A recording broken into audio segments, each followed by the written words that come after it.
Hello and welcome to the Back Nine Report. We get together every week and check in on the world of golf to bring you the latest news, insights, analysis, interviews, recaps, previews.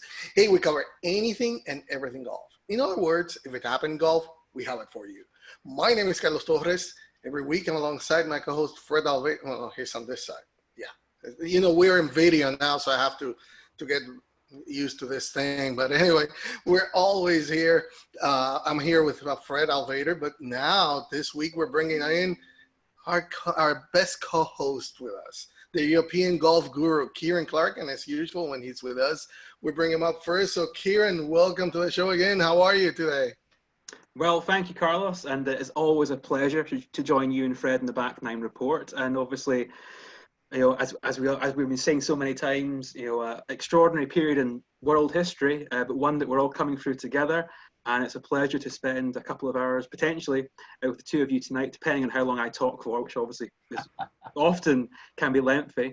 So always a joy. Looking forward to the show tonight. Much to discuss. Also, we're going to focus very much on the crisis enveloping the European Tour, but also potentially the chance of tours reopening in the coming weeks and months, and how golf itself is coming back to some sense of normality as we head into the summer months. So difficult times for a lot of people, obviously, Carlos, but hopefully there's a light at the end of the tunnel coming ahead. But before we get to that, yeah, I'm going to take it upon myself here to address a very important event that happened yesterday, which was, ladies and gentlemen, it was our main host, our maestro here. It was Carlos Torres' birthday yesterday. A day that will go down in infamy.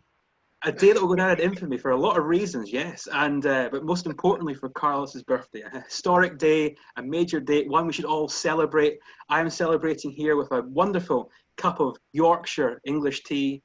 So the only way to do it, really. And you know, for those who are watching us right now on the YouTube channel, Carlos, you are the youngest looking 65-year-old I have ever seen. And it's fantastic to see you looking so well.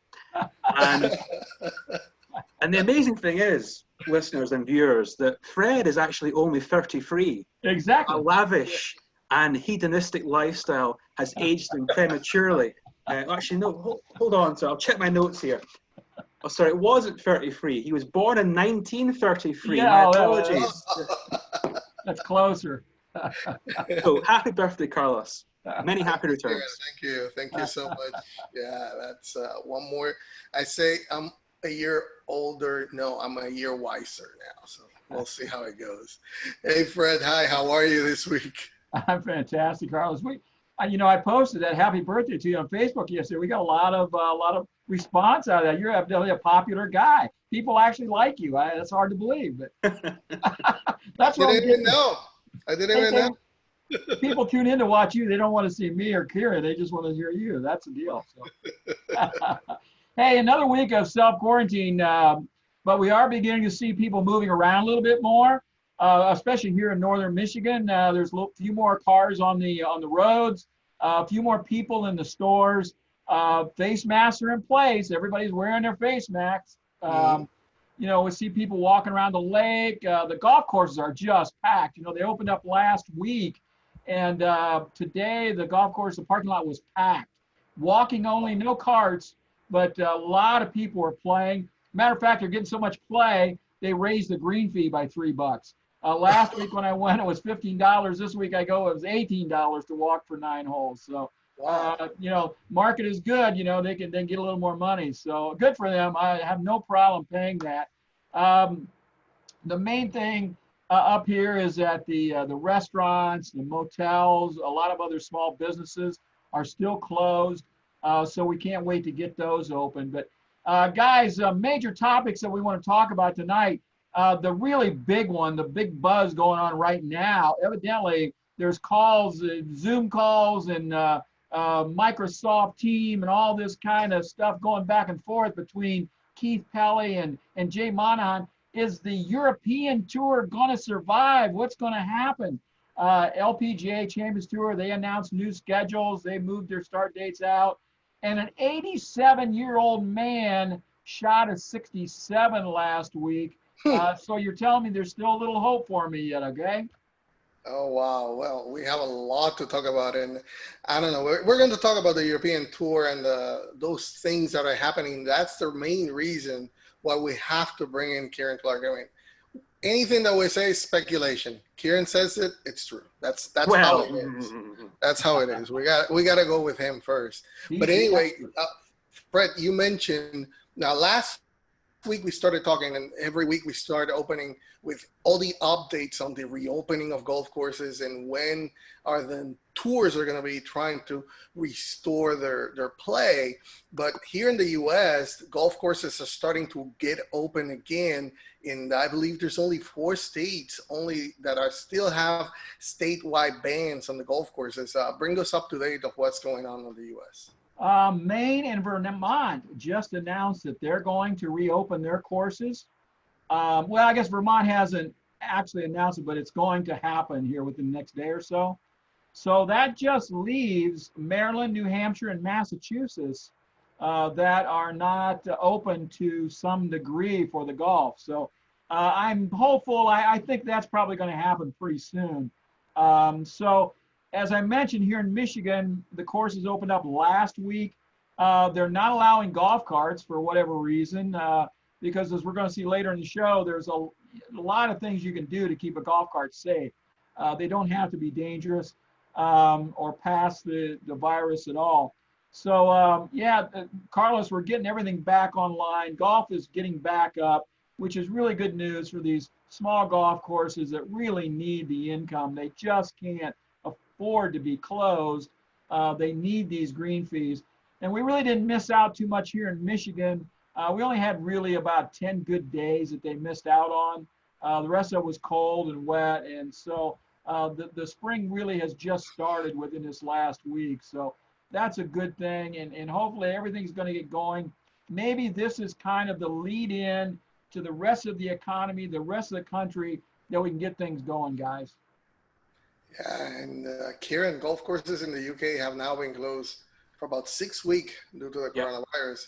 But are they on the verge of being reopening? I mean, as Fred was just talking about, most of the US golf courses are currently opening, and many of Europe's are also now open too. I heard that Ireland courses are due to reopen for members only that are living within the 5 kilometer within the radius of the course. That'll be on May 18th. And I read also that the government there in the UK apparently is due to review the current lockdown measures on Thursday, and that they will have an announcement on Sunday regarding what comes next. So, Kieran, does that mean that we can see golf courses reopening in the UK around maybe Monday, May 11th? Well, certainly there has been a great deal of speculation and rumour that has intensified, Carlos, in recent weeks, as we have seen elsewhere courses beginning to reopen across Europe. Now, as you touched on there, courses in the UK have been closed since the lockdown was introduced and announced on March 23rd, so it has been around 6 weeks now. And of course, that joined a swathe of venues that were shut down across Europe. With each government, though, at varying degrees and stages of the pandemic, we've seen a gradual reopening across the continent in recent weeks. So, for example, looking at some certain key countries. So in Portugal, which is a huge golf destination for a lot of people in Europe, courses reopened there on Monday, but the huge tourist base of golfers that go there will not return, obviously, for the foreseeable future, but with travel restrictions remaining in place. So while courses in Portugal and the Algarve are open, there aren't that many players going there right now. In France, courses are prepared to reopen on May 11th, so coming up on Monday. And as you touched on there, Carlos, courses in Ireland are set to reopen on May 18th, so a week past Monday there. With restrictions in place, though, as you touched on, golfers having to live within 5 kilometres of the golf club to play. So the Channel Islands between the UK and continental Europe have also reopened their golf courses for singles play. So places like Guernsey, Jersey, etc. Also in Scandinavia, you have courses that have been open in Denmark throughout this. Sweden has done things very differently from more or less any other nation in the Western world, and did not introduce lockdown whatsoever. And the courses there have had a scarcely credible 741% increase in golf activity. Such has been a demand, given courses elsewhere have been closed, but they have remained open. In Spain, which was a very heavily hit part of the world. Golf courses in certain regions have now reopened, but the rest will not be reopened until at least May 31st. So there's no sign also on Italy as of yet. So as for the UK, Carlos, I said a lot of speculation, a lot of rumour, a lot of dates going around that the game is returning imminently. And indeed, a sign that plans were in place came out last week when the R&A and various other governing bodies revealed guidelines for how the post-lockdown golf should look. So maintaining social distancing, reducing contact points, not touching the flag or touching bunker rakes or even having no bunker rakes at all. With recommendations also outlined for course maintenance and the management of golf clubs and facilities with regards to things like tee times, etc. So there are plans now in place. So golf is certainly ready. And as you mentioned there, Carlos, on Sunday, the British Prime Minister, Boris Johnson, is set to address the nation on the next steps as the country looks to emerge from full lockdown, something that will be a gradually phased effort over the next few weeks and months. But there's certainly hope among golfers that the game will be among the first things to return. So truthfully, until that happens, we don't really know for sure. As I say, we've heard May 11th, May 18th, May 25th, while there was a report today in a newspaper that golf wouldn't come back until the beginning of June. So ultimately, it does look like golf will come back in the very near future within the next few weeks, following similar restrictions, I would say, as to what we're about to see in Ireland. And incidentally, on Golf Shake, the website that I work for, and we recently polled 1,200 golfers and their thoughts around golf reopening. And 67% of UK golfers believed it would either be at the end of May or in June, with 25% being more conservative and saying it was really too early to say. And we had hundreds of comments in the survey expressing a variety of perspectives, from the cautious to the complete opposite of that. So you ultimately, play should only resume when the government deems it safe, and a decision that's hoped will come very soon, potentially on Sunday, but really only at the right time as we all look to collectively emerge from this crisis. And hopefully that what that means is that we're maybe closer to really going with the reopening of the tours. And that's what we're going to talk about right now, because the PGA Tour Live Golf is coming to a TV screen near you, and that would be sooner than what you're thinking, because the world number one, Rory McIlroy, former US Open winner Dustin Johnson, a fan favorite like Ricky Fowler, and the up-and-comer Matthew Wolff are scheduled to play in what is called a tailor-made driving relief. That is going to be a televised $3 million charity skins match, and that's going to be played on Sunday, May 17th, to support the COVID-19 relief efforts. Now, this event is supported by the United Health Group, which they have pledged a total of $3 million to the American Nurses Foundation and the CDC Foundation, which are helping to lead the COVID-19 relief efforts. Also, the Farmers Insurance, they have a pledge of $1 million birdies and eagles pool. So every birdie and every eagle will count to that pool. After that, the PGA Tour still has the Charles Schwab Cup Challenge remaining on schedule as the first full field event after the COVID-19 forced a shutdown. Now, that is going to be played June 11th to the 14th at the Colonial Country Club in Fort Worth. So, Kieran, I'm going to bring you first in this one. The PGA Tour seems like, hey, at least they're restarting this event that is going to be now in next week, and still on track for June. Courses, like Fred was mentioning, still reopening here, so activities getting going. What do you think about the PGA Tour bringing this back on June?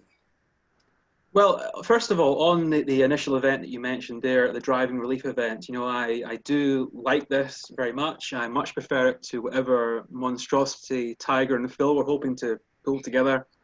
I think it's going to be a fun event to watch, raising money for charity, the fantastic causes, and raising awareness for so many wonderful and courageous frontline workers who are just doing an incredible thing for all of us all across the world, and people who we probably don't praise enough, and hopefully that will change going forward, because we all know how invaluable these people are, and hopefully this event will serve as a way to support them both financially but also awareness-wise as well. But from a golf perspective, I think it'll be fun to watch. First of all, to see four guys in a relaxed environment playing a skins game. It's sort of reminiscent of the old kind of silly season on the PGA Tour at the end of the year, all those shootouts, etc. they had in the fall, which are always good fun. So it's reminiscent of that. seeing these guys back on the golf course will be fun. Hopefully seeing their personalities emerge as well. It's always interesting as well. But also, I think seeing Seminole Golf Club in Florida is going to be fantastic. You know, a place that we've heard so much about for decades, highly exclusive venue, but it is home to, you know, a revered course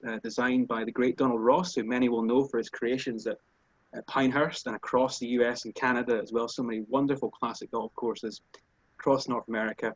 And he's a figure who grew up at the Royal Dornoch Golf Club in the Scottish Highlands, a wonderful place I've been to a couple of times.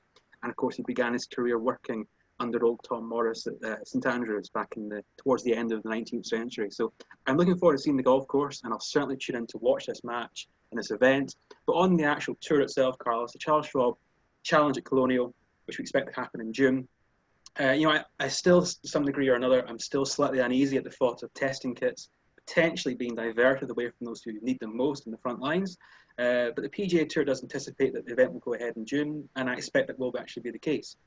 Travel, however, does remain a concern for me, bringing together people from all across the US, all across the world potentially in a large number.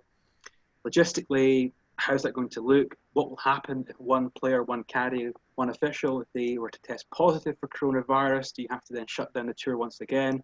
There's a lot of unknowns around this, and looking beyond this event, the tour is scheduled to move to South Carolina, Connecticut, and then Illinois. For those events and moving forward, I think very much will be dependent on how successful the Colonial tournament is. Things will be constantly evaluated and will evolve with time and how successful they are. So the progression of these events going forward will depend on the success of the first one, and that will continue in a sequence from there.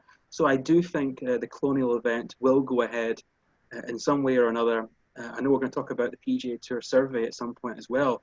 Players are asked about that, and what their views on the subject are. But I still have some concerns. But we're getting to the stage where, you know, we all have to take, at some point, have to really accept some degree of risk if we're to get things back to relative normality at some point in the near future. The tour is obviously seeing itself as being a vehicle of trying to pursue that itself, and it might very well deliver it, but I say right now, there's no guarantees. I expect it will go ahead Colonial, but as I say, anything can happen between now and then. Anything can happen that week, and then beyond that week, there's still a lot of questions to be answered.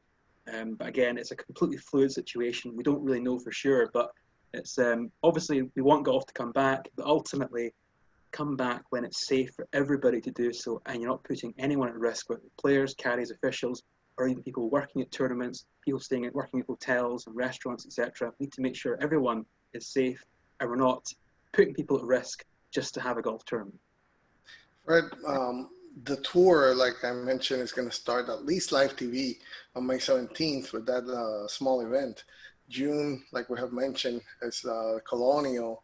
But not only that, an important thing is that it was announced that the top 125 players are not going to lose the exempt status for 2020, 2021. So with this uncertainty, still, like Kieran was mentioning, it's just in schedule. We don't know if it's going to happen. We have to wait to see if it's successful. But it's a good news, at least, that we hear that the players will be extended at least one more year for the qualification status. There's not going to be any qualification on the Korn Ferry Tour. So what are your thoughts on the reopening and this news about the not losing? Yeah, just a couple thoughts real quick. Seminole, that to me with the Rory, Dustin, Wolf, Ricky thing, playing at Seminole, I think that's a home run. You know, they have been so secretive and so exclusive. Very few people get the chance to get in there and actually see it. It is so cool, but this will be great to at least see it on TV to get a feel for it. You know, Donald Ross designed it, but we've also got Kieran Crenshaw that have done work on the greens, restoring them. Some other people have done some stuff in there. It's the golf course is phenomenal, and it should be fun just watching them play there. That's the big deal about that. Starting a tour, I think they got to get going. And Kieran made the really good point. We have to just accept some risk. I mean, we're not going to save everybody. Do the things you know are right and get on with life. So then the tour, since they've lost so much of the year and they're going to cram so many tournaments in the last 6 months, hopefully from July to the end of the year if they get everything in. It's been really going to be really tough for some of these new players that just got their cards to get into some of these events. So the idea of keeping their cards based on the top 125 in the FedEx Cup, for some of these guys, just not a reality. It just wasn't going to happen. And so the tour said, listen, we there's just no way that we can hold everybody to that standard this year. Plus, when they come back to play, guys, some of the people may not feel comfortable playing yet, and they may take more time off to not put themselves out there to get the virus and drag it home to their family or something like that. So we're not sure everybody's going to start playing when the tour does start back up. They may decide to stay home with their family. So bottom line is the tour said, okay, everybody that was exempt this year is going to be exempt next year. So the top 125 from 2020, also the top 125 for next year. They're only going to let the ones that lose out here, the Corn Ferry Tour, we're going to talk about it. They're only going to allow 10 new cards from the Corn Ferry Tour this year. But the big deal is with the PGA Tour that everybody that's exempt this year is going to be exempt next year. Yeah, and talking about that, now when they pull, you mentioned a very important subject is not all the players are going to feel safe to come back to play. And even then, there's going to be players also that are not going to be in shape enough, tournament play enough to be really successful. So I think it's a great way of postponing this and, hey, let's just scratch this year, play the rest out, and then let's restart when the next season starts. But there was a survey that was made to the players asking them, what do you need to feel safe to return to play?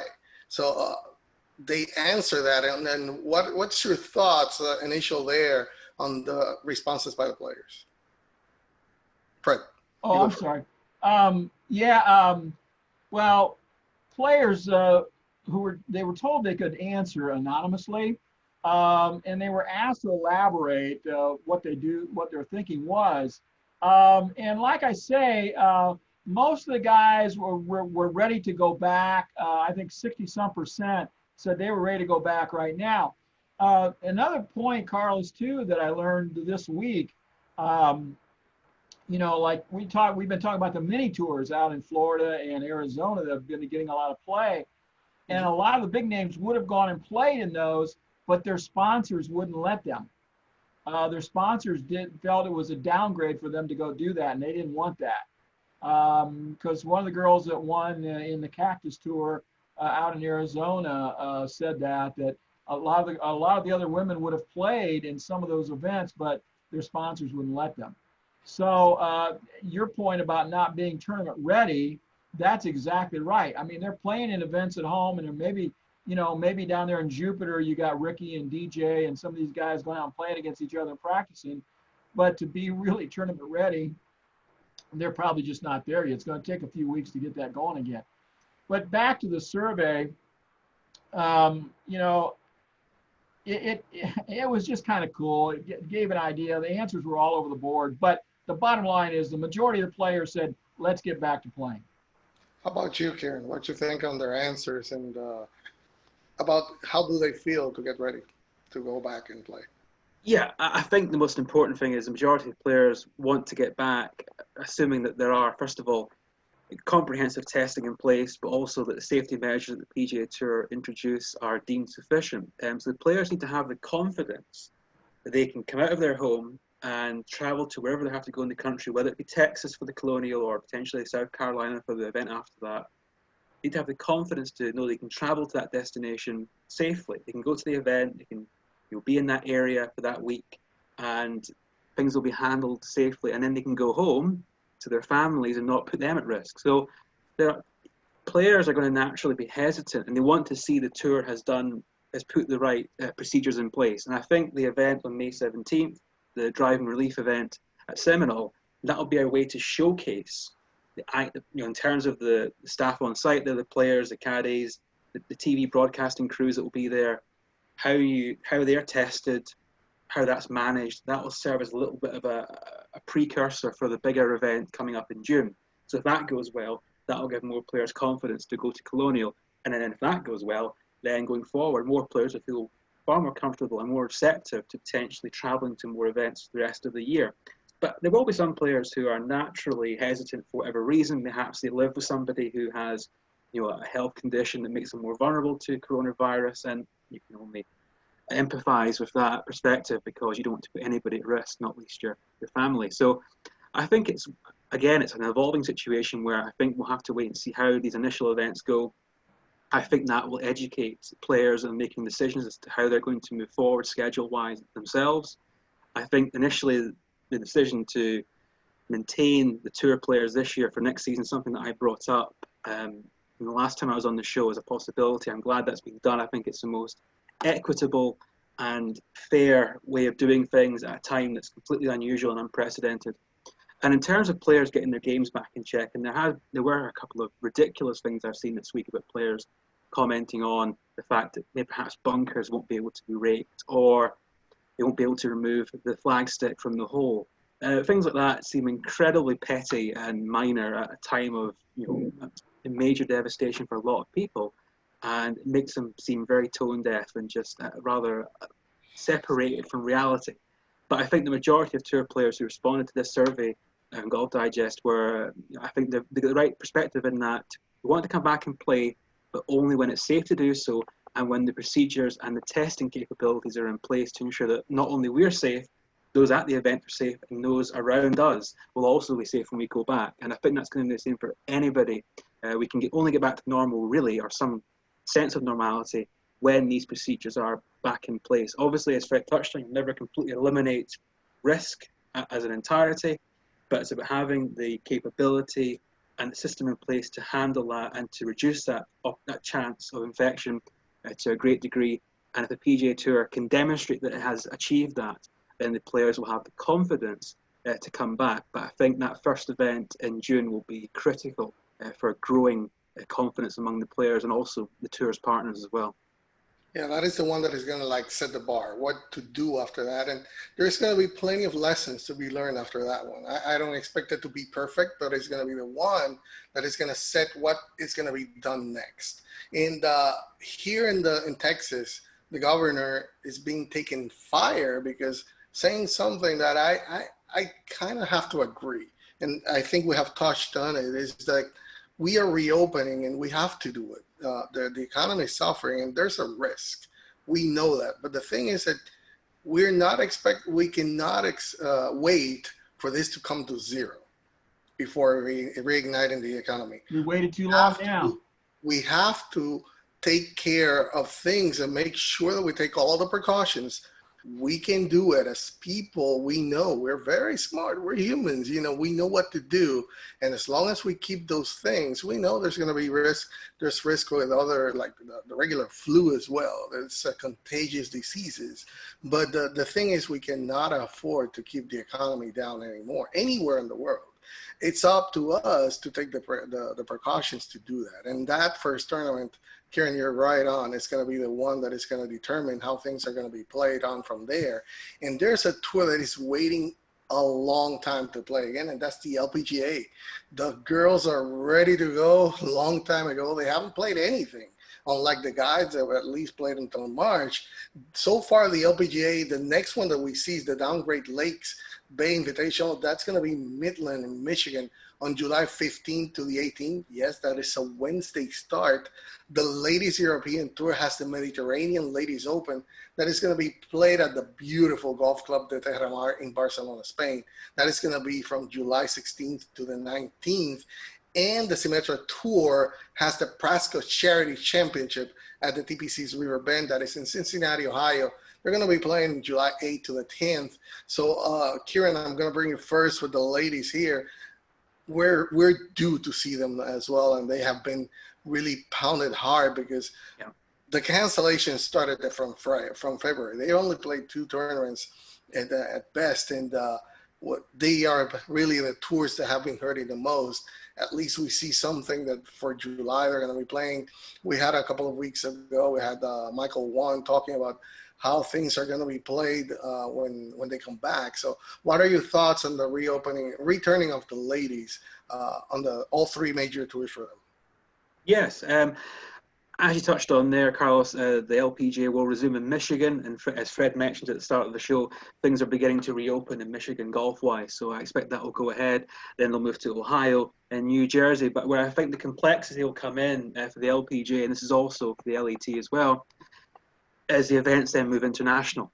So you have the Evian in France, the Scottish Open, then the British Open, before coming back to Canada.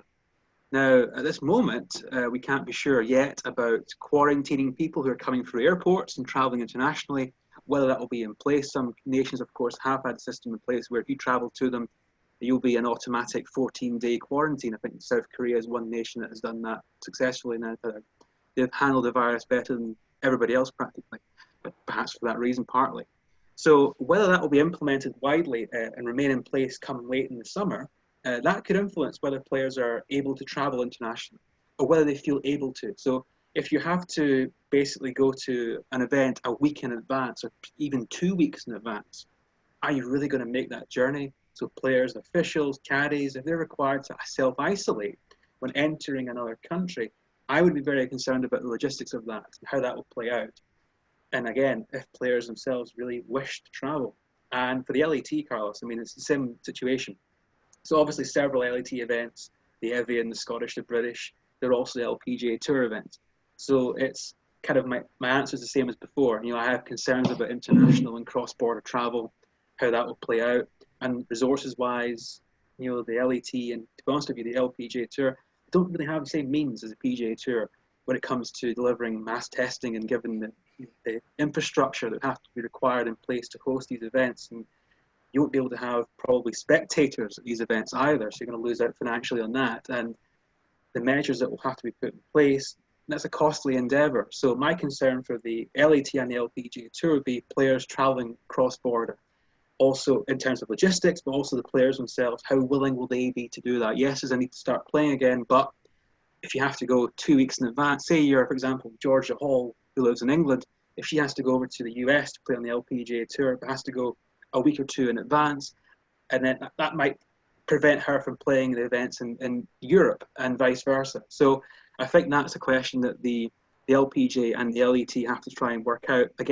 Once again, it'll be an evolving thing. We won't really know until we get later in the year towards the resumption date of the events. The PGA Tour has the luxury of only being played at this time in one country, even though it's obviously cross states and states have different regulations in place. But generally speaking, one country is far easier to deal with than traveling across nations. So I think the international travel aspect, Carlos, is something that will be a challenge for the women's game, and one that we won't have sufficiently answered, I don't think, until we really get towards those weeks in the year.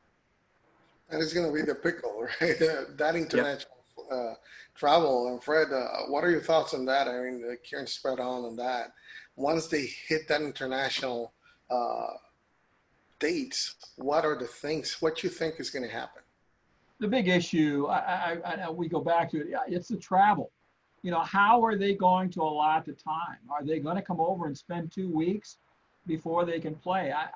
It just doesn't seem economically feasible. We have a story in the May Michigan Golf Journal that's out this week. A young man from Spain plays on the or Italy plays on the University of Michigan golf team. He never went home. He's still quarantined at Ann Arbor at the college. You know, he can't go home. You know, we had the story of Rafa Cabrera and his family and his manager and his family that are stuck in Jacksonville. You know, from when the Players Championship got shut down. So these guys that have to travel back and forth between Europe and the United States or other countries, Mexico or South America and the United States, it's going to be tough to justify even coming back and playing. Once you get on site, probably it's a controlled or contained environment. It probably will be pretty safe. You know, you just, you know, stay away from people and don't touch anything, and, you know, you should be okay. But it's the travel that's a problem, and the people you run into and being stuck in those cigar tubes with all those germs floating around in there. So that's the big problem to me. And Carlos, well, I'm sitting in a great place. If things get started when they're supposed to, I got Midland that's just about an hour and 15 minutes away from here where I'm at right now in Michigan. I got Toledo where I live are the first two events back. So hopefully I'll get to see a little bit of golf if they'll even let me in wearing my mask. Make sure you wear it because it's going to be required, I guess. There's even some chains, food chains that are like Costco and Walmart. They're requiring some masks to be worn. So anyway, other two tours that are set to start are the Champions Tour. Like the Ally Challenge is the next one on the Champions Tour. That is going to be at Warwick Hills Golf Club, Country Club in Michigan, in Grand Blanc, and that is going to be July 31st through August the 2nd. And the Corn Ferry Tour also have the next one is still going to be the Corn Ferry Challenge. They're going to play it at the TPC Sawgrass on Dice Valley course in Ponte Vedra Beach. That's Florida. That is one that is also in June 11th to the 14th. So Fred, what are your thoughts now on the remade of the schedule on the Champions Tour and the very aggressive June restart for the Corn Ferry Tour? Well, I see the Dick's Sporting Goods up there in New England. They just canceled that. They're not going to have it. The Bridgestone, the senior players, which was originally scheduled for July, they moved it out to August. I don't see the Champions Tour starting before July. I just don't see it happening. I know that's on the schedule yet, but I don't see it happening. The Ally is July 27th at Warwick Hills in Grand Blanc. So that's probably, a good place to start right there. And I got a feeling we're not going to see any Champions Tour action until about then. All right, and now let's move on to the one that we're going to be talking a little while, and we're going to start with the restart, at least the one that's scheduled for the European Tour. And right now, what they have on schedule as their next tournament is the British Masters that is going to be hosted by Lee Westwood, and it's going to be played at the Close House Golf Course that is in Newcastle upon Tyne, England. They have it scheduled for July 30th through August 2nd. Kieran, that is the next one there. And again, you touched on the Ladies European Tour and the LPGA, and the European Tour is another one that it's worldwide. They're going to have to take some travels alongside Europe. So you're going to go, it's not only one country, you have to go, even if it's within Europe, you're going to have to go to different countries. So we're going to talk in a little while about the state of the tour, but what is your take on at least what they have on schedule and what you expect to happen? Yeah, I think there are several complexities. Main thing again is the travel aspect of it and bringing players and officials and caddies from all across Europe and even further afield to England later in the summer. Obviously, that's a significant time away from now. It is over 2 months from now, so almost 3 months away. So there's a lot of time. And I think also by this stage, hopefully we'll have a greater understanding as to where we are in terms of the global pandemic, but also in terms of how golf events have happened elsewhere. So all these tours we've talked about tonight will all look at what the others are doing. The PGA Tour will fly the flag and sort of set the standard, they hope, at Colonial next month. And the other tours are looking at how successful what they did there was and what they could learn from that, what they could implement themselves to try and facilitate their return and resumption of action. But of course, the PGA Tour has more resources than anybody else, so they have a greater advantage there. So the British Masters, I think, the end of July, August, I mean, it's hard to say. Right now, I think it's optimistic to imagine this event going ahead. The simple reason that I don't see it going ahead with spectators at all. Even though outdoor events are seemingly safer than indoor events, having masses of people at any sporting event in Britain seems by all accounts unlikely to happen again this year. Like whether that's football matches, rugby matches, horse racing, there's probably not going to be any fans at any event in 2020, not until there's a vaccine for coronavirus or effective treatment or a really robust test and tracing system in place. So I'm not confident about the British Masters going ahead. So I think the key question is what happens beyond that. So the next event actually in Europe is scheduled to be the European Open in September. So the British Masters is one event. Then you have all the other events that are being played in America, all the co-sanctioned tournaments and majors that are going to start, then obviously the PGA Championship.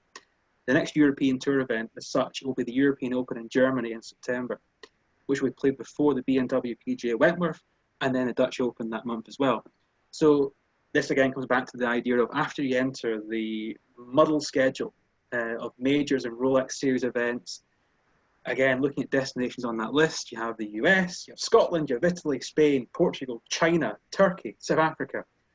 And the Nedbank Challenge is the same week as the rescheduled Masters in November, which is then followed a week later by the DP World Tour Championship in Dubai.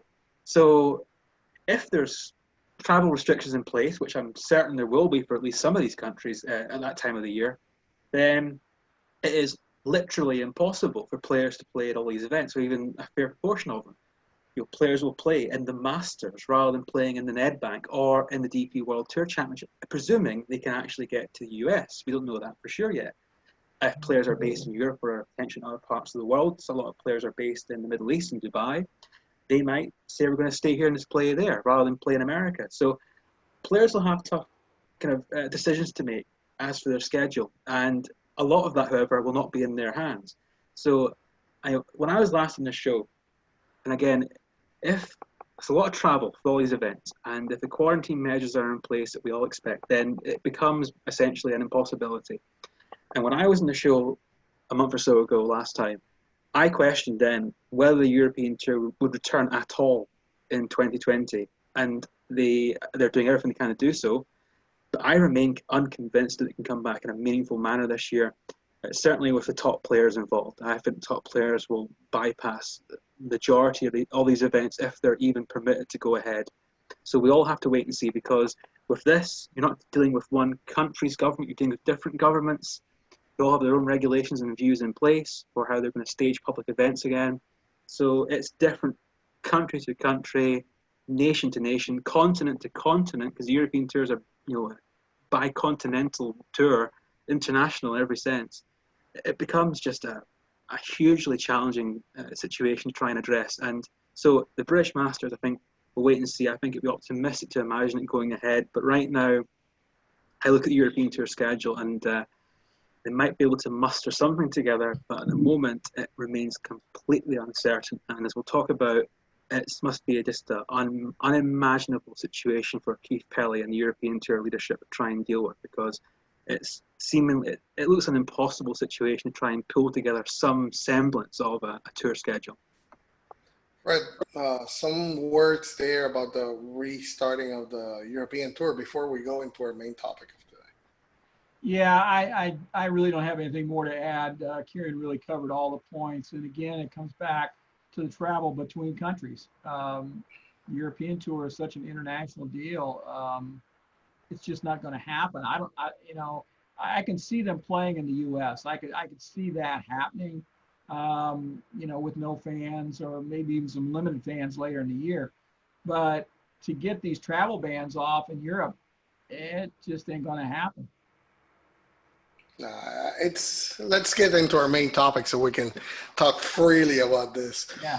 Our main topic for this week is based on an article by Steve Eubanks, which is basically saying, the European Tour is broke, and there are some talks, which we're going to argue about here, whether there's going to be a merger with the PGA Tour, that there's talks between Keith Pelley and Jay Monahan, and the Tour we know is in trouble. Definitely for what we have talked about so far, and Kieran was explaining, it's difficult to see how the top players are going to be playing in those tournaments. You mentioned, Kieran, there's going to be that British Masters first, and then there's going to be a month because there's going to be tournament play in the States because of the majors, and those are scheduled. Their top players are going to be there. If there's going to be some restrictions for those players to come back, and they're going to have to take 2 weeks, then you're going to have to be looking at 2 weeks more of tournaments, and what are they going to be playing? And like you mentioned, we have the Masters, and then the week after is going to be the DP World Tour, which is where they end up their season. So when you look at it, there's not going to be any attractiveness for the Tour to expose top players. So the sponsors are going to be losing money, and the players are going to be losing money. Of course, you're going to have the players that play usually there in Europe ready to play because they don't play in the PGA Tour, but the attractive of the top players is not going to be there. Keith Pelley, you mentioned, is in a very, I wouldn't like to be on his shoes right now. So the question would be, is he really the right guy for the job? Can he keep it alive? I think those are two questions that might be unfair to him because of the situation that he's been dealt with. This is a very hard, tough situation.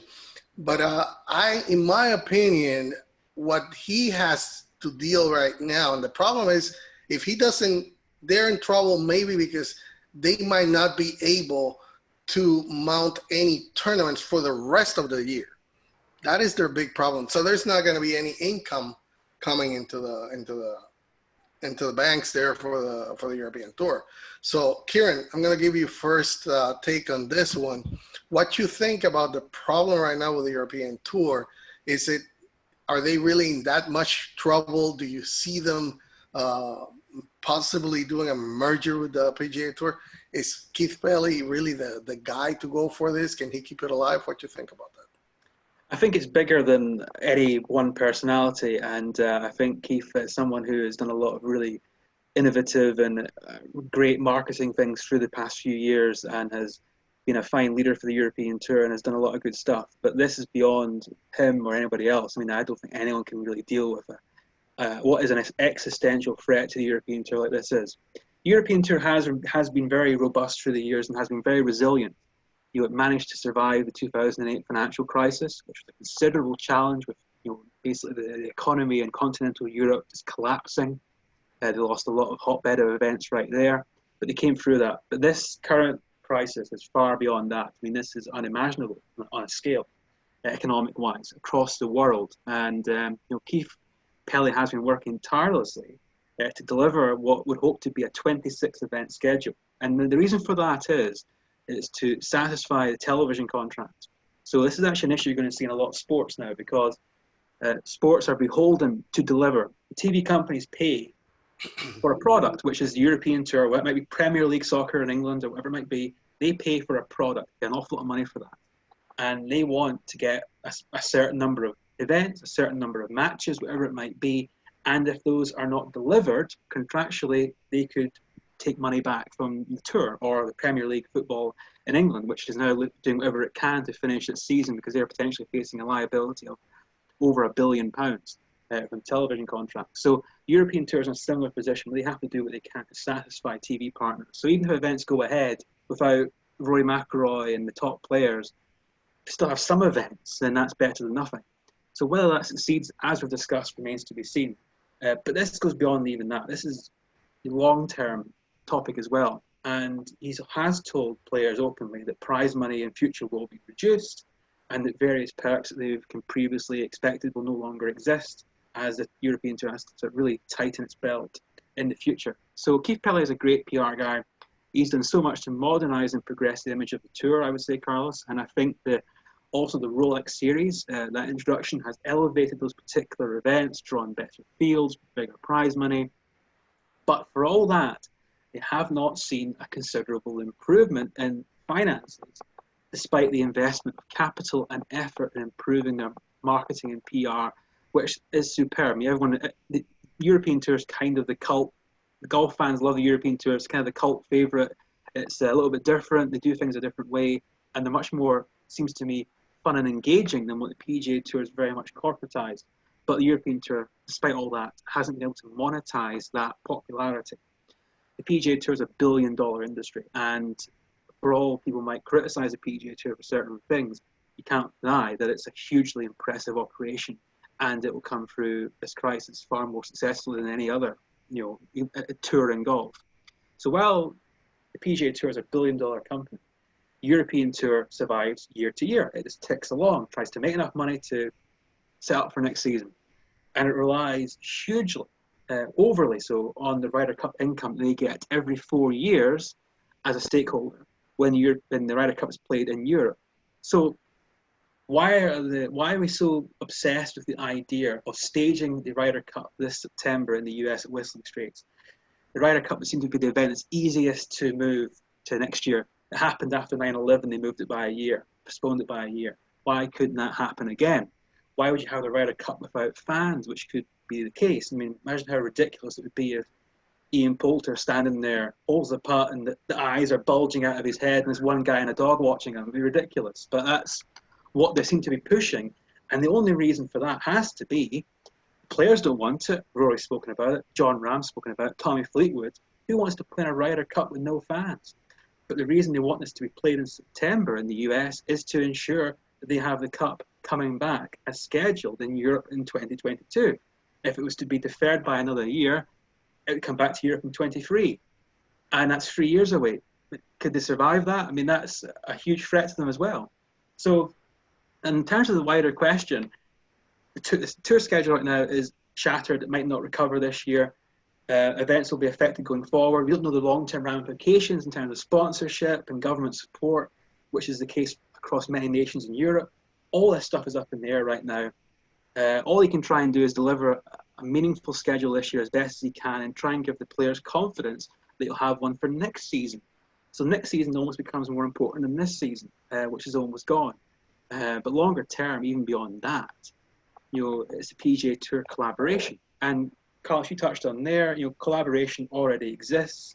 Pelley and Jay Monahan, have just talk all the time. We've seen that with the new schedule that was released recently. And also even before that, the European Tour has moved events to accommodate the PGA Tour's big tournament. So they do work together very closely, far closely allegedly than what they did before when Tim Fincham was head of the PGA Tour. I mean, I think it was no great secret that Keith Pelley and Tim Fincham were complete opposites personality-wise. Keith Pelley quite flamboyant, Tim Fincham like a block of granite, man bereft of personality, frankly. Not sure Tim Fincham even likes Tim Fincham, but there we are. So Jay Monahan and Keith Pelley get on much more. And they also had a mutual enemy earlier in the year, which we've all forgotten about now, which was the proposed Premier Golf League, which although it was killed by Rory and Brooks Koepka not being involved in it, the idea behind that tour still remains in place. The concept of it still remains attractive to some people. So there was already likely to be more collaboration between the European Tour and the PGA Tour in the face of that, delivering a schedule that will satisfy the big names in the face of this potential surrogate or satellite new tour that's going to emerge, a phantom tour. But those talks will only be accelerating now because for the PGA Tour, it's a chance to gain a stakehold in a Middle Eastern market, which is very lucrative. European Tour has a great foothold there. But more than that, a stake in the Ryder Cup. And for all the PGA Tour's power and money, it does not have control over the 5 biggest events in golf, 4 majors. That's the issue right there.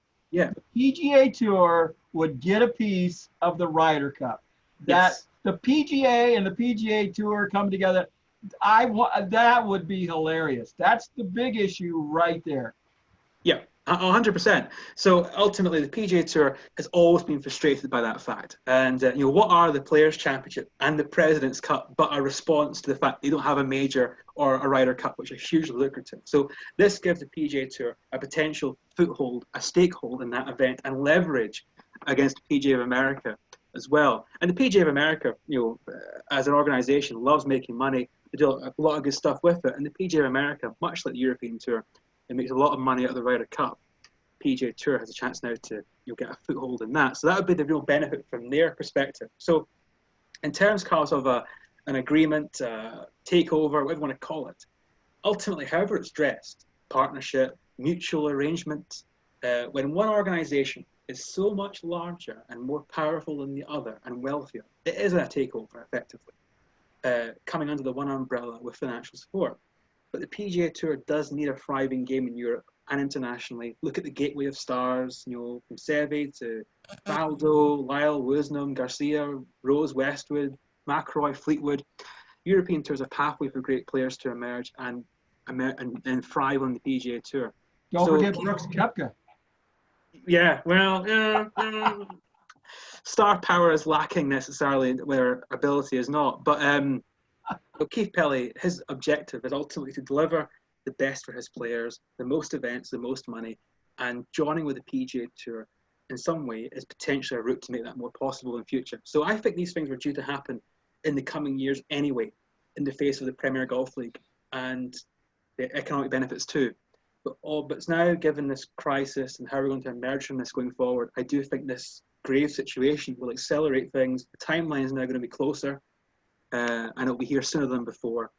How it will take shape, we'll talk about as well, logistically, but I think in the end, it's inevitable that there will be some degree of coming together officially between the PGA and European Tour. What form that takes, however, remains to be seen. That conversation will continue, but it's inevitable, Carlos.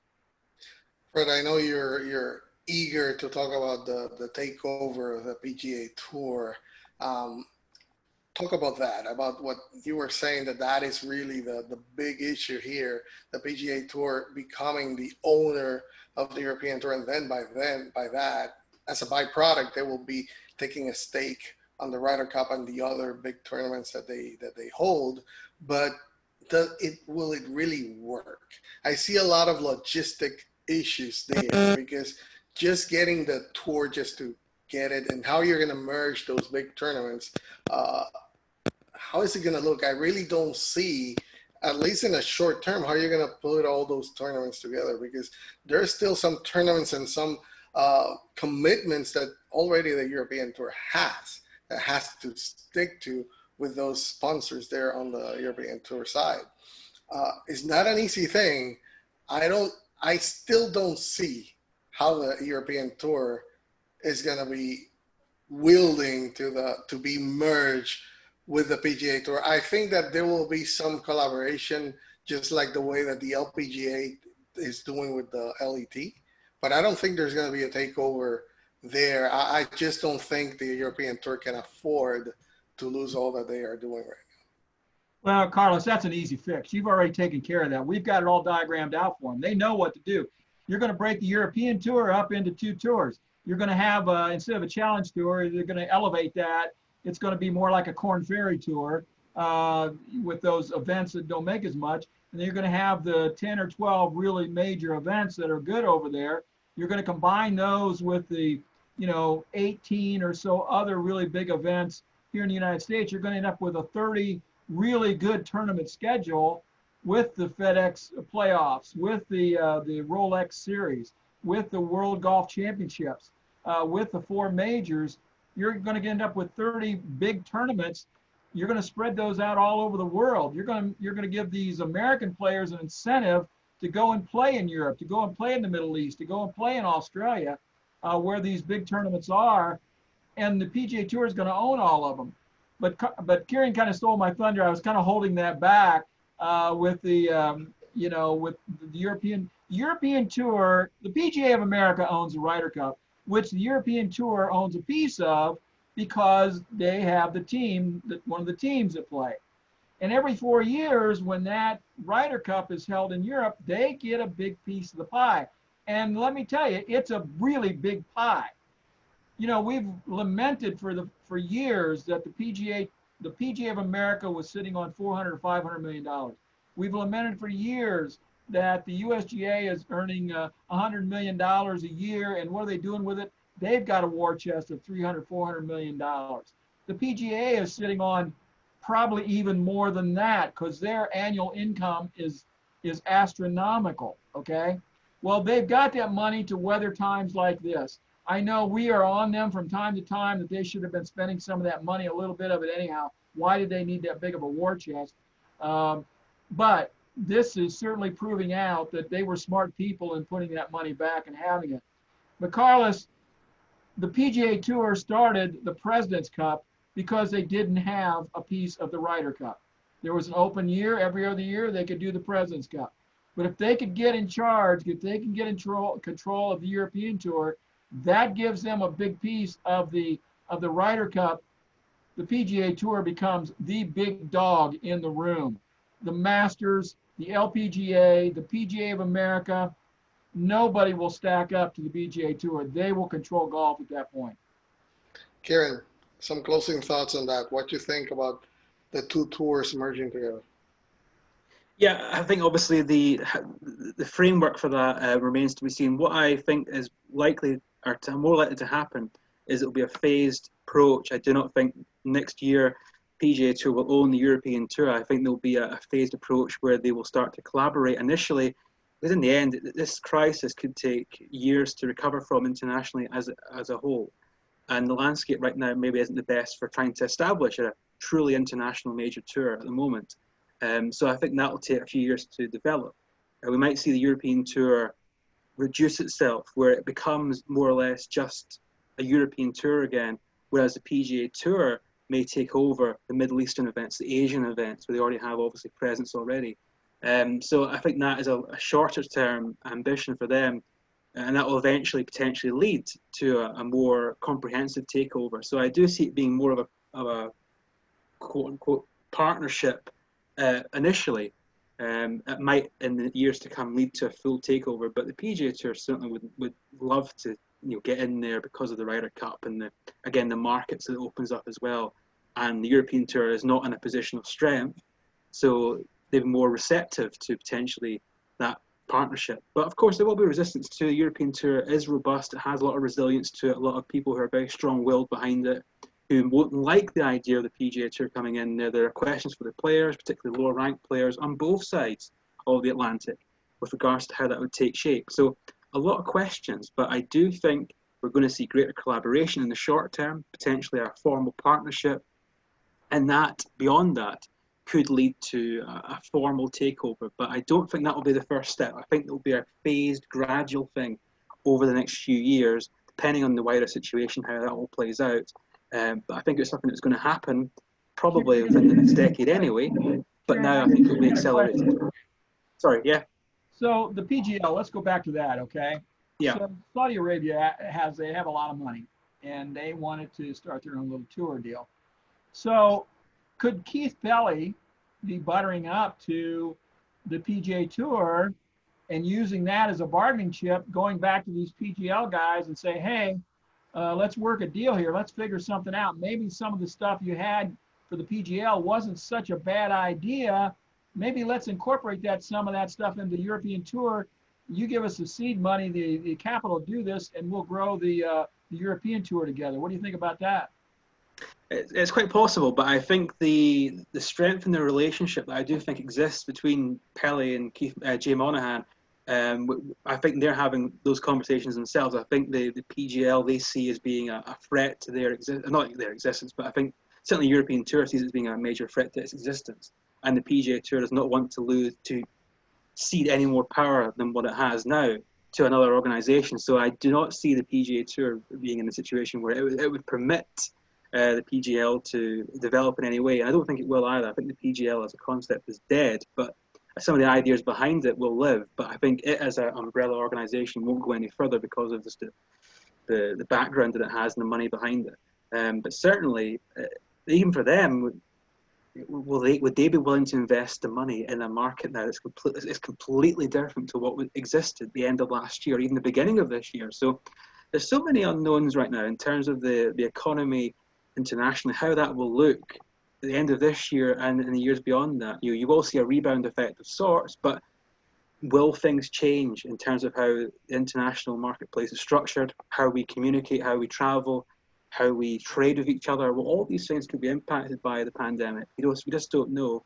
And I think the tours will be, at the moment, we're talking about major change here. Like this would be, the game would be altered forever if this was to happen.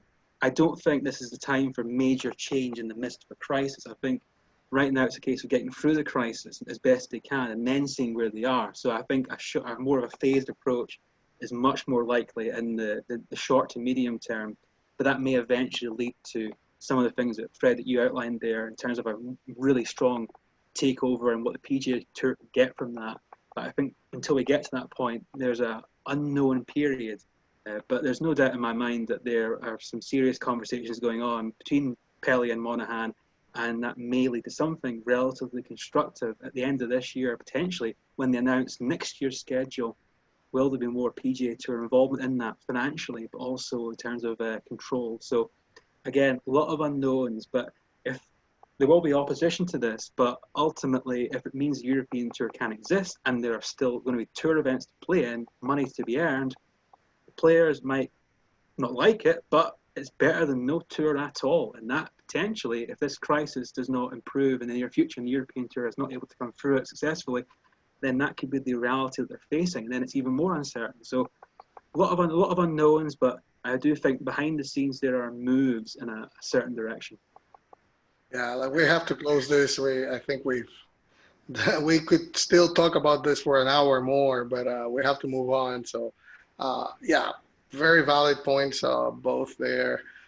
I still am on the thinking that the European Tour is not going to merge. It's not going to happen. There's just too much to lose for the European players if you just let that merge with the PGA Tour. But anyway, time will have the answer. We'll just have to wait to see what happens, especially next year, because the Olympics is going to bring this next complication into the schedule.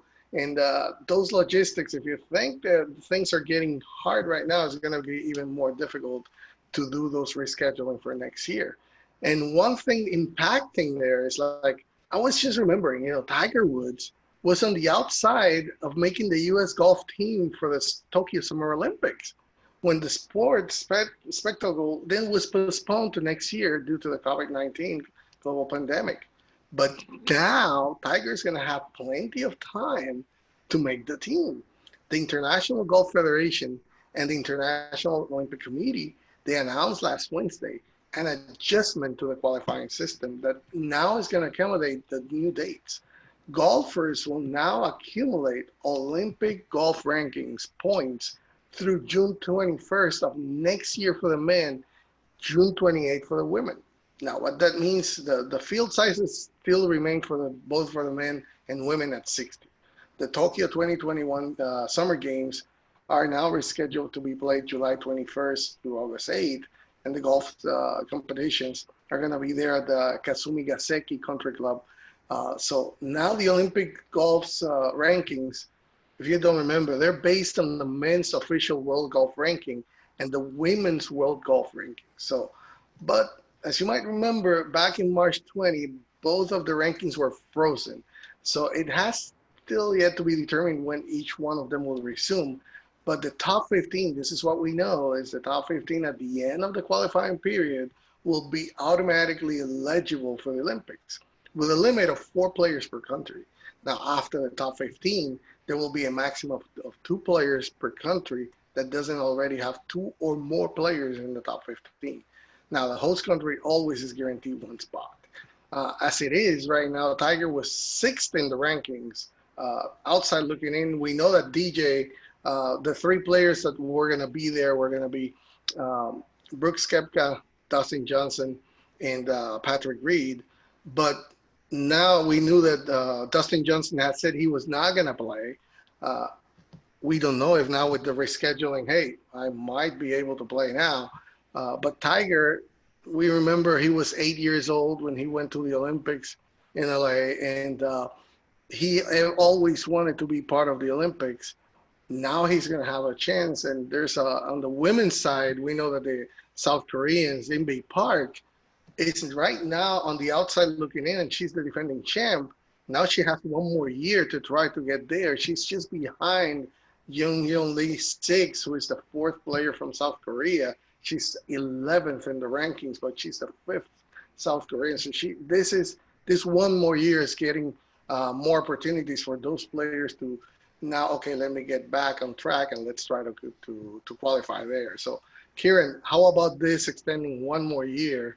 I think it was just the way to go, because there was not going to be any way that you were going to be able to award for the rankings. The rankings were frozen 2 months ago. So what do you think about this extension? Obviously, it was a natural decision to make, and the 100% the correct thing to do. It makes most sense, and it's again the fairest way of ensuring the right people who deserve to be there will actually be there come next year. But I think beyond that, an interesting question for the rankings more generally is how on earth that will actually resume and what form that will take, because we all know there's maybe 4 people in the world actually understand how the official world golf ranking system works, and I'm not one of them. I'm afraid I just accept it and just take it as gospel. I'm shocked that you don't understand that. I'm shocked. We were going to ask you questions. If only I'd known. I might have done my homework before I came on the show then. You're the expert. You're the expert. The guru. Come on. Yeah. Yeah, I'm afraid that my knowledge stops when it comes to algorithms and mathematical calculations and divisors and all this stuff. So I'm fascinated to see how that's going to resume, because it has a very set formula. But obviously what's happened here completely alters that. So I don't know. We'll wait and see what happens. And I assume and I hope the official world golf ranking will continue as it was, because I don't understand it, but I just accept it. And I usually challenge everything and question everything. I'm quite a question person. I like to be skeptical and get an answer for everything. But when it comes to the OWGR, I'll just take the answer and just say, I just take it, because I don't understand it. And you know what? Life is too short. I think this period has made us all reflect on time and life and how precious it all is. And I don't have enough time to study the OWGR, I'm afraid. Yeah, I have that very same question. How are they going to be restarting this thing? Because it's 2 years back, but you're going to have like a 3 or 4 month gap. How are you going to really make up that? Is the past 2 years, but there's going to be a 3 to 4 month gap. I really don't know how they're going to fill it. But Fred, how about this extension? I mean, I think we agree it was the right thing to do and the natural thing to do as well. Oh, absolutely right thing to do. Nothing's happening, so you got to shut everything down. Take it out to June of next year. That's fine. No problem with that at all. Also, another thing that came up, the International Golf Foundation also announced that they completely canceled the 2020 World Amateur Team Championships. That's one of the things that they host, and they've done away with those as well. So, and I think the Eisenhower Cup is part of that, and so those things are out as well, Carlos. All right, now let's move on to our next topic. And Fred, you started talking about this last week when we were talking about the different measures that golf courses are taking to make sure that the players feel safe when they return to their golf courses. And this is a video we're going to play, and then we're going to talk about it. It's about the French Lick Resort and the Sanitation 101 that is taking place there. So let's play the video, and then Fred, you get the first shot at it. Let's play it.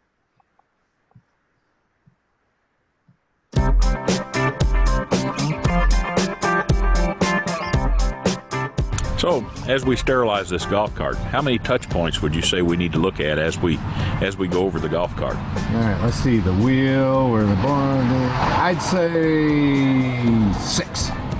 Well, let's count. Touch points. Touch points. Number 1. Ooh, okay, we think about that. Yeah. Side rails on the seat. Okay. The switch on and off and forward and reverse. The key. The cup holder.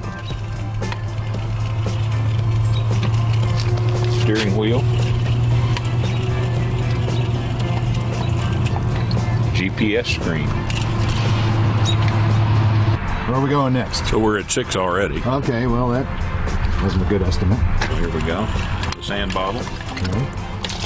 The ball washer. One that we probably would overlook would be the bag clasp, where the bag gets fastened in, and the strap.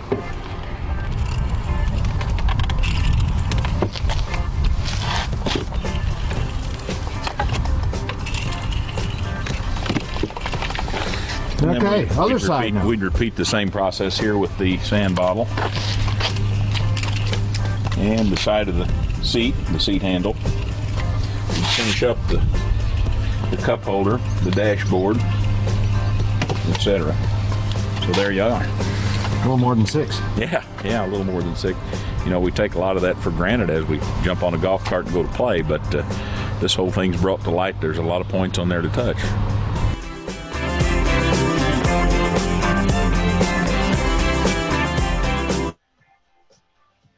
So there you have it. The music, it's got the music in me.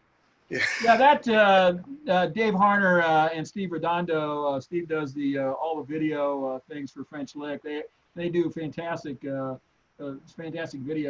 Dave Harner is the director of golf there for French Lick, and they did a nice little job putting that together. I just wanted to bring that out and let people see it.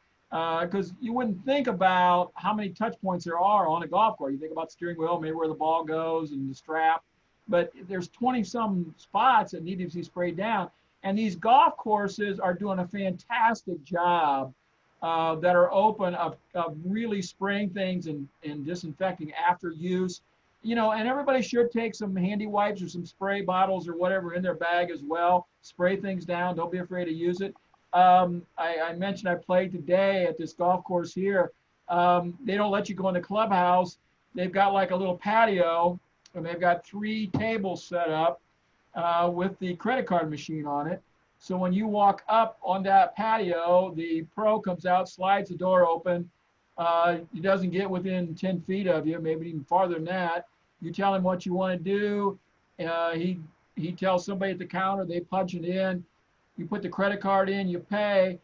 I mean, you don't get near anybody, okay? And like I said, we're not using cards here in Michigan, but if they were, I know they would be spraying them down just like that.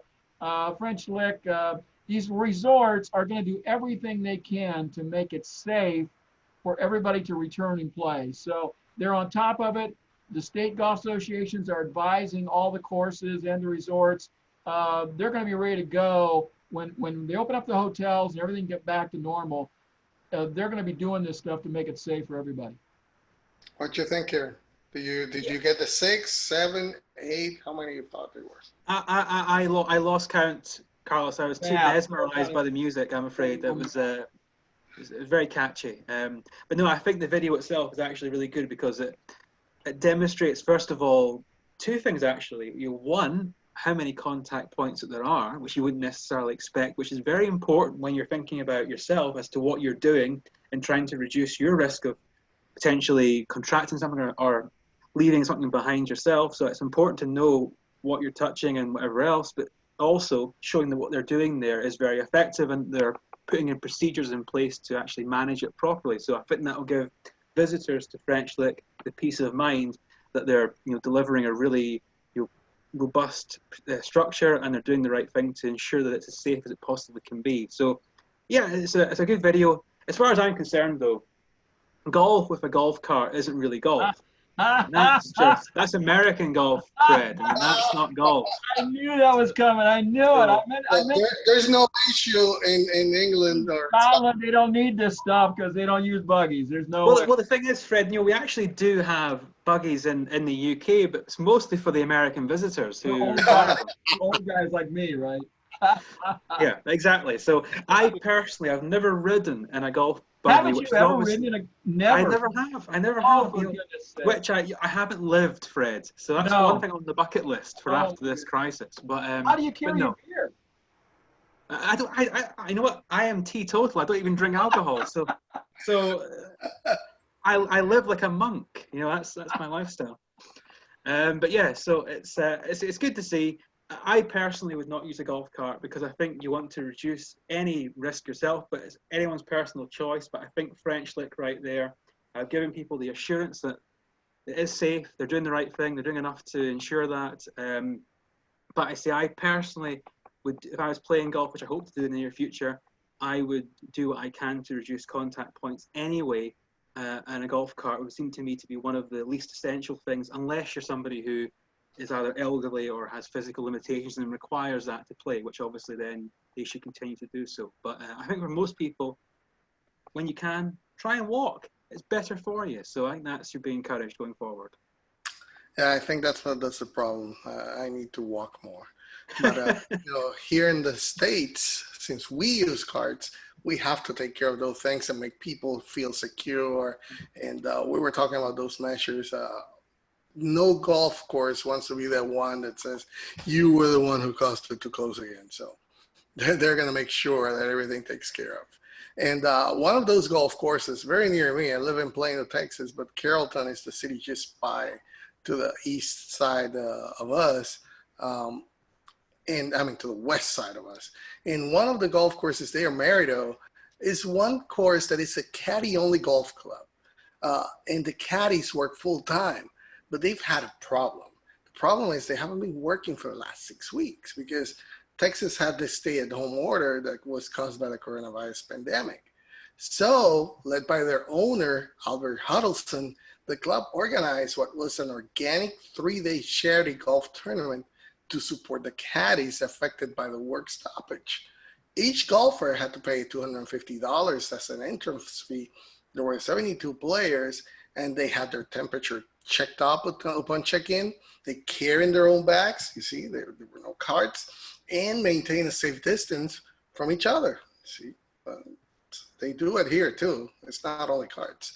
And there was some terrific competition. I mean, longtime Dallas Cowboys quarterback Tony Romo was headlining the event, while his Dallas buddy and 3-time major champ Jordan Spieth played with his group, but he was playing as a marker, which means he was playing but not officially competing in the tournament. And I'm going to let you guys talk about what happened to him. The field was including more than a dozen golfers from the PGA Tour and the Korn Ferry Tour, as well as they had some of the top amateurs in the country. Among the pros that were playing were Victor Hovland. He was really the heavy favorite to win it. Scotty Scheffler, coming up from the Korn Ferry Tour. He's been playing well. He hasn't won yet, but he's been hitting the top 30 every time. Harry Higgs, also another up-and-coming player there in the PGA Tour, and that has been playing really, really well. He's maybe the third among the rookies right now. But in the end, it was the PGA Tour rising star and Dallas native Scotty Scheffler, who at 9 under came out on top by 1 stroke. The Plano native, here's where I live, and Korn Ferry Tour budding star Will Zalatoris finished second, and he was ahead of Victor Hovland, who finished third. So, Kieran, how about this tournament that they played there here in Carrollton, Texas? It was for charity, a great thing to do. I mean, that golf course is only ruled by caddies, so great thing to see golf courses, and we've seen it everywhere. They're doing their thing to try to help their own employees and their own people in the industry to go by after this stoppage. Very much so. And I think when it comes to golf, I think caddies are almost being underrepresented when it comes to this crisis, where a lot of them, certainly more generally beyond this story, they're self-employed, they only work for themselves. Their income essentially only comes when they're working on a golf course, and the golf courses are closed. They can't work, can't earn money. And it's a great event. I think it's fantastic to raise money for them. And I've seen things like this being done elsewhere. Actually, in St Andrews, which has a lot of caddies who work at the links facility, for a lot of for those American visitors who do not take a cart, they have a caddy, and the caddies work very diligently here, and there's about 200 of them, I think. And there's been a fund here as well. People have been donating money. I think it's now well over £20,000 to support the caddies during the crisis, because obviously they aren't making money when there isn't any golf, and that's obviously a major issue for them. So it's great to see. I mean, the caddies, they're always kind of forgotten about by too many people on tour, but also at regular golf clubs, and we forget about that. The guys on tour, the caddies there, they'll do all right because they have, most of them, guys in the highest level at least, earn a good living with their player, and they obviously have a support network there. But for the guys who work at the regular golf clubs and the facilities around the US and beyond, it's a different situation, because when they're concerned about now the short term, but potentially longer term, if there's fewer people traveling to golf clubs or golf courses or resorts, would that impact them going forward longer term? So anything that can support them is great. And I know, Carlos, you're going to go to Fred now about what happened to a certain 3-time major winner during this event, because that was quite amusing. I think it was a little more amusing to see Tony Romo struggling. I mean, even in this type of tournament, I would have expected. He always struggles, doesn't he? I mean, whenever I've watched him play golf, he always struggles. So I don't know, Tony, what's wrong with you, man? But anyway, Fred, talk a little bit about the tournament. I know you are always a proponent of the caddies and all that, and that's very dear to you. And it was, like I said, it's great to see anyway, golf courses and any other part of the industry trying to help out their employees there, and talk about that, and also the fact that Jordan Spieth, my guy now here in Texas, Jordan, I know you're going to get back. You're going to do well. I still think so. But anyway, something happened to him. What was that? I mean, something about the ball. Tell us what happened to Jordan. Yeah, they were using the, they're using the coronavirus rules. So they had the spacer in, they had the flag in, you could take a flag out and all that stuff. And so on a par 3, he didn't play. He only played one day because he had to go to a players committee meeting, a tournament players advisory council meeting on the first day or so. And so he only played the final day. And on the one par 3, he knocked it in the hole, but because the cup wasn't all the way down, there was a spacer in there. It kicked it back out and actually rolled off the green, I guess. So it must have hit pretty hard. But he was going to count it as a hole-in-one anyhow. So and there was no money on the line, so it really didn't matter anyhow. But Jordan nailed another hole-in-one, but really didn't. But yeah, congratulations to the golf course there for doing that. You talk about St. Andrews and the caddies there. Out at Bandon Dunes, I think they have like 400 caddies in season, that work at the 5 courses there. So that's a lot of people and a lot of guys that need the money, and these kind of things are one way to get them a few bucks. Definitely anything to help them. And as for Jordan, when you're a 3-time major winner, I mean, and you are the highest notable member of that club, because he's a member of that club, you can get away with anything. Take 2 holes in one. What the heck? It doesn't matter anyway. I don't think so, Carlos. I think, just quickly, I mean, I'm now having horror stories of when golf returns in the UK. I have never made a hole in one. I've never ridden a golf cart. I've never had a hole in one. I don't drink beer. You grasshopper. I don't drink beer. So it's actually amazing, given how empty my life has been. I'm as cheery as I am, and as in the middle of the night, you're coming on talking on a golf show. What's wrong with you, man? I know. And so I can just picture now the first time I actually make an ace. It's going to hit one of those upturned hole cups or whatever it is, and I'm going to bounce off and not actually count. I just know that's going to happen to me, because actually it sort of did, because just before the lockdown came in on March 23rd, we had played the old course on the Saturday before that, and we had the holes were raised, the cups were raised, so the ball didn't really drop into the hole. And I was absolutely robbed of a lovely birdie on the 10th hole, Bobby Jones, across the green, about a 50-foot putt. And I tell you, if the hole was normal, it would have gone in, but it didn't. It bounced out, and I was devastated. But I can just imagine that when golf returns, it's going to happen again, and it's going to even matter more when potentially I'm robbed of my first ever hole-in-one. Who knows? If that was to happen, actually, here's the thing. If I pledge to you, if I do make a hole-in-one, I will ride a golf cart while drinking a beer. There you go. Okay. I actually had one hole-in-one. It was at the Caguas Palmas Real 10th hole, par 3. It was beautiful. I mean, it was a high arcing tee shot. I mean, it went straight into the cup. And right after that, I woke up, and that's how it went. Story of my life, Carlos. I empathize with you. Anyway, let's talk about the USGA, because they're joining the UN Climate Action Campaign. And that is part of its mission to champion and advance the game of golf, and to actively engage in what is the sustainability effort that is happening right now across the sports landscape. The USGA joins now more than 100 organizations in becoming a signatory of the UN Sports for Climate Action Initiative. Now, this is an initiative that was created back in 2018 as a platform for sports organizations to start supporting the climate action in a highly collaborative forum. To me, this is just one similarly to the one that was created by the Olympic Committee, the International Olympic Committee, and the National Olympics Committee that they're doing with different sports federations.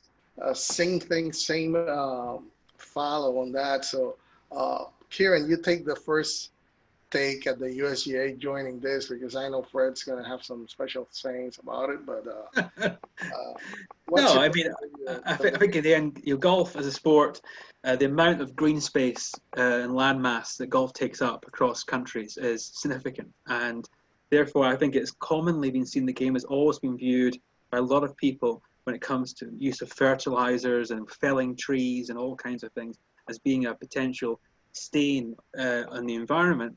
But at the same time, golf, I think, has shown at its best that it can actually advance things and create magical spaces for the environment and for wildlife. And I think anything that drives sustainability in the longer term, in terms of the products used to maintain golf courses, using golf as a vehicle to promote sustainability in the environment going forward, is obviously an important thing. And I think golf is uniquely placed to do that. So I encourage anything that does so. So the USGA signing this on climate change action, I think, is an important thing. It's obviously symbolic in many ways, but I think golf itself can be a vehicle for a positive change in terms of using sustainable materials, in terms of promoting environmental sustainability. And that's something that I think anybody can get behind, because we all want our golf courses to be there and healthy, but also wanting to look after the environment, look after wildlife, and ensure that the environment is healthy for future generations. So I think golf as a sport, as an industry, can do an awful lot of good in this particular area. Okay, we're talking about the USGA, and it's Fred's turn. So let me. That should be good. Got some good tunes. Go ahead, Fred. You're free to talk now about the USGA. Just sign to me when you're done, because I'll go easy on them. Really? And this probably is more of a symbolic kind of thing. The Golf Course Superintendents of America are the people that worry about this stuff, and they do a fantastic job, by the way. They've got this stuff down to the minute amounts of the fertilizers they need and what they need to keep the weed killers, what they need to keep these golf courses in great shape. They don't hurt the environment. Matter of fact, golf courses as a whole uplift the environment. PGA Village is starting the bee compound down there. They're growing bees, so they're making honey, and they're gonna market their own honey. Golf, the abandoned dunes is a perfect example. They took that area, and they still have a lot of wild area there that they maintain. Up in Wisconsin with the Sand Valley project, the Kaisers have. They have 10,000 acres that they're restoring up there into the natural habitat. It's fantastic stuff. So USGA has the green section. They work on turf grass and all that. It's part of their deal. That's fine. But I hope they're not spending a bunch of money on it, because they don't need to. Okay, our final topic of the week, Boyden Atwood. He's 89 years old, and he shot 67 in a round. I don't care if you're playing from the senior tees, okay? Playing from the senior tees, I'm not going to break 70. And he's shooting in the high 70s and low 80s all the time. I don't care if you play from the senior tees. Shoot 67 at 89, or at least the scores that he's shooting. Wow. Fred, you said, I think, I have to agree with you. There's still hope for you. Yeah, this is awful good. Like you say, he shoots in the high 70s, low 80s, which is a nice player. But to turn into 67, he had to have everything going right that day. He had to be hitting some greens, making some putts, chipping it close when he missed the greens. So good for him. He did shoot 19 years ago on his 70th birthday. He had a 68. I think this ties the world record, actually, for the difference between your age and your score with the existing record. So good for him. That's outstanding. 67 when you're 89. I don't care if it's a 5,000-yard golf course. You still got to get the ball in the hole, guys. Yeah. How about you, Kieran? What do you think about that? No, it's great. And you mentioned there that there's still hope for Fred. Well, there isn't, is there? I mean, for a lot of reasons. I think that ship has long sailed. It's gone in the horizon. But But for this gentleman, it's a fantastic story. And I have to say, looking at the image of him in the Global Golf Post, he's a very young-looking 89, I have to say. He looks considerably younger than that. So obviously, healthy living. Kieran Clark. Just about 4 years ago, I had a 72, so I want you to know that. Now, that ain't happening today, but just a few years ago, I had that from the seniors tees, though. Yeah, it's all in the past, though, Fred. This is the past. It's your highlights are all, in bygone era. But no, fantastic story, an uplifting one to end the night on, and obviously we wait with bated breath to see whether he can actually go and beat his lifetime best score. If he shot 67, why can't he shoot 66? Golf always makes you come back for more, because there's always that chance that your next round, your next shot could be the best one you've ever had. And that is the magic of this game. And I think this story is the perfect illustration of that. Hey, Carlos, I got one more thing I want to throw in here real quick.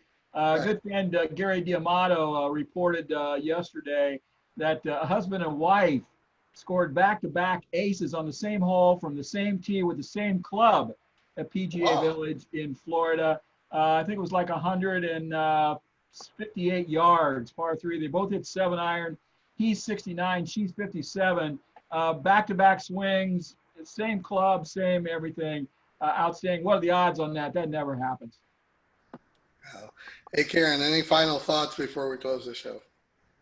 No, again, as always, I just hope everybody who's listening or watching the show stays safe and takes care of themselves and those around them. And we all do that. We can all get back to what we believe to be normality sooner rather than later. Golf is beginning to reopen across the world, and that's a great thing for everybody. And hopefully that'll be successful, and we can get back out and play and improve our well-being, both mentally and physically, and just get on with our lives. And hopefully we can together as a humanity, internationally and nationally, overcome this current situation. So to spend a couple of hours with you guys tonight is always a pleasure. It's a great deviation, a great distraction from the reality that we see outside. And as always, I'm grateful for the opportunity. So thank you, Carlos. And Fred, too. Hey, Fred, final words before we close the show.